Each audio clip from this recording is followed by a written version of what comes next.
Hello दोस्तों, स्वागत है आपका एक और नए वीडियो में। तो दोस्तों, आज के वीडियो में फिर से हम जानेंगे बीए फर्स्ट सेमेस्टर इकोनॉमी के, जिसका पेपर का नाम है प्रिंसिपल ऑफ माइक्रो इकोनॉमी यानी कि सूक्ष्म अर्थशास्त्र के सिद्धांत, यूनिट नंबर 4 के मार्केट स्ट्रक्चर यानी बाजार की संरचनाएं। इसके मोस्ट इंपोर्टेंट 20 यानी कि 20 महत्वपूर्ण लघु उत्तरीय प्रश्नों को जानेंगे। तो वीडियो के अंत तक जरूर बने रहें।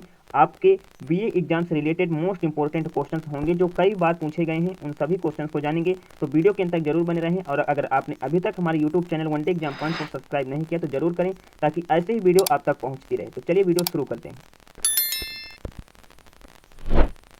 तो पहला क्वेश्चन है, बाजार यानी मार्केट है क्या? मार्केट क्या है? तो जहां वस्तुओं और सेवाओं की क्रेता तथा विक्रेता आपस में क्रय विक्रय करते हैं, लेन देन करते हैं, वह स्थान या व्यवस्था बाजार कहलाती है। यह आवश्यक नहीं है कि बाजार किसी निश्चित स्थान पर ही हो।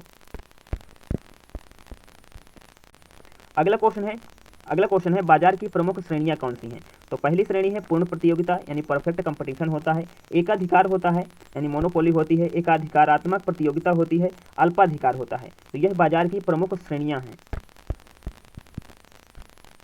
अगला क्वेश्चन है पूर्ण प्रतियोगिता यानी परफेक्ट कंपटीशन क्या है? तो परफेक्ट कंपटीशन का मतलब है जब बाजार में बहुत अधिक संख्या में क्रेता और विक्रेता हों, वस्तुएं समान हों और मूल्य पर किसी एक का नियंत्रण न हो, तो उसे पूर्ण प्रतियोगिता कहा जाता है, परफेक्ट कंपटीशन कहा जाता है।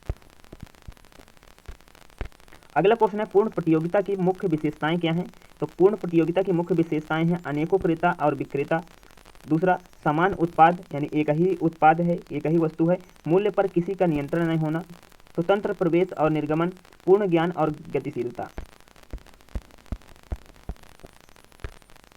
अगला क्वेश्चन है 5 नंबर क्वेश्चन है पूर्ण प्रतियोगिता में मूल्य कैसे निर्धारित होता है? तो पूर्ण प्रतियोगिता में मूल्य बाजार की मांग और आपूर्ति यानी कि बाजार की डिमांड और सप्लाई से निर्धारित होता है। किसी एक फर्म का मूल्य पर कोई प्रभाव नहीं होता है। अगला क्वेश्चन है 6 नंबर, अल्पकाल में फर्म का संतुलन कैसे प्राप्त होता है? तो अल्पकाल में फर्म तब संतुलन में होती है जब सीमांत लागत यानी कि मार्जिनल कॉस्ट बराबर हो सीमांत आय की, और मार्जिनल कॉस्ट वक्र MR यानी सीमांत आय मार्जिनल रेवेन्यू को नीचे से काटे। अगला क्वेश्चन है 7 नंबर का क्वेश्चन है दीर्घकाल में फर्म का संतुलन कैसे होता है? तो दीर्घकाल में सभी फर्मों को सामान्य लाभ यानी कि नॉर्मल प्रॉफिट प्राप्त होता है। यह स्थिति तब होती है जब AR यानी कि एवरेज रेवेन्यू, AC मतलब कि एवरेज कॉस्ट, MR यानी कि मार्जिनल रेवेन्यू और MC मतलब मार्जिनल कॉस्ट, ये चारों आपस में क्या हों? बराबर हों, तब यह स्थिति होती है। अगला क्वेश्चन है 8 नंबर का, एकाधिकार यानी कि मोनोपोली क्या है? एकाधिकार का मतलब है जब किसी वस्तु का केवल एक ही विक्रेता हो और उसका कोई निकट प्रतिस्थापन ना हो, तो ऐसी स्थिति को एकाधिकार कहलाती है। ऐसी स्थिति।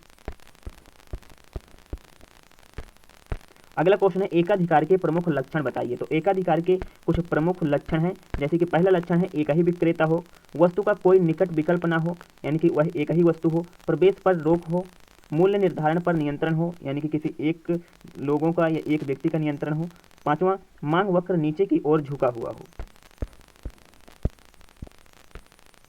अगला क्वेश्चन है 10 नंबर का क्वेश्चन है एकाधिकार में मूल्य निर्धारण कैसे होता है? तो एकाधिकार में फर्म मूल्य और उत्पादन दोनों को नियंत्रित करती है। वह सीमांत लागत यानी कि मार्जिनल कॉस्ट बराबर सीमांत आय यानी कि मार्जिनल रेवेन्यू के सिद्धांत से उत्पादन निर्धारित करती है, और उसी बिंदु पर मांग वक्र से मूल्य ज्ञात होता है।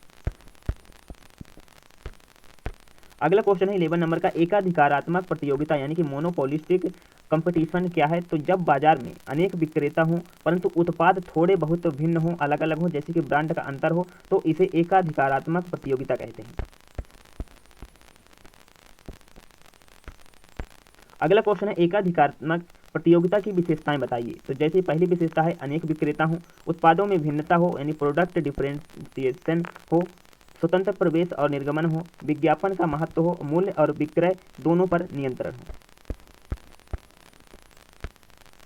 अगला क्वेश्चन है एकाधिकारात्मक प्रतियोगिता में अल्पकालीन संतुलन कैसे होता है? तो अल्पकाल में फर्म को अधिक लाभ यानी सामान्य लाभ या हानि हो सकती है। अधिक लाभ भी हो सकता है, सामान्य लाभ भी हो सकता है, या हानि भी हो सकती है। संतुलन तब होता है जब मार्जिनल कॉस्ट किसके बराबर हो? मार्जिनल रेवेन्यू की। अगला क्वेश्चन है एकाधिकारात्मक प्रतियोगिता में दीर्घकालीन संतुलन कैसे होता है? तो दीर्घकाल में नई फर्मों के प्रवेश से अधिक लाभ समाप्त हो जाता है और फर्म को केवल सामान्य लाभ मिलता है। यह स्थिति तब होती है जब एवरेज रेवेन्यू बराबर हो एवरेज कॉस्ट के। अगला क्वेश्चन है ओलिगोपोली क्या है? तो ओलिगोपोली जब कुछ ही विक्रेता जब कुछ ही विक्रेताओं का किसी वस्तु पर नियंत्रण हो और उनके बीच आपसी प्रतिस्पर्धा यानी कि आपसी कंपटीशन या सहयोग हो तो उसे ओलिगोपोली कहा जाता है। जैसे कि उदाहरण है मोबाइल कंपनियां, ऑटोमोबाइल उद्योग आदि। अगला क्वेश्चन है ओलिगोपोली की विशेषताएं बताएं। जैसे कि कुछ विक्रेता हो, इसमें मूल्य में परस्पर निर्भरता हो, प्रवेश पर आंशिक रोक हो, विज्ञापन का महत्व हो और उत्पाद समान या असमान दोनों हो सकते हैं। अगला क्वेश्चन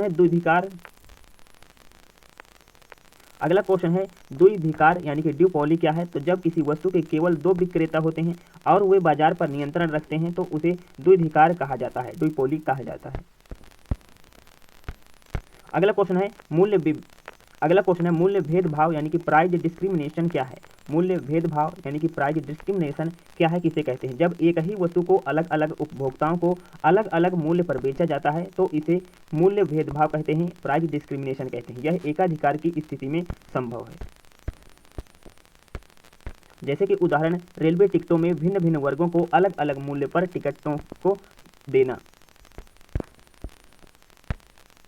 अगला क्वेश्चन है प्राकृतिक एकाधिकार यानी नेचुरल मोनोपोली क्या है। तो जब किसी वस्तु या सेवा की आपूर्ति एक ही फर्म द्वारा कम लागत में की जाती है तो वह प्राकृतिक एकाधिकार कहलाता है।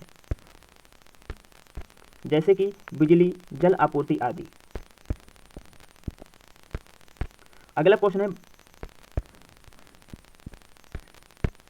क्वेश्चन है बाजार संरचना का आर्थिक महत्व क्या है। तो बाजार संरचना का आर्थिक महत्व यह है कि बाजार संरचना से हमें यह समझने में सहायता मिलती है कि किस प्रकार फर्में मूल्य और उत्पादन का निर्णय लेती हैं, लाभ अर्जित करती हैं और उपभोक्ताओं को प्रभावित करती हैं। यह नीति निर्माण और आर्थिक विश्लेषण में भी सहायक होती है। तो ये थे यूनिट नंबर 4 के मोस्ट इंपॉर्टेंट इकोनॉमी के यानी प्रिंसिपल ऑफ माइक्रो इकोनॉमी के यूनिट नंबर 4 के मोस्ट इंपॉर्टेंट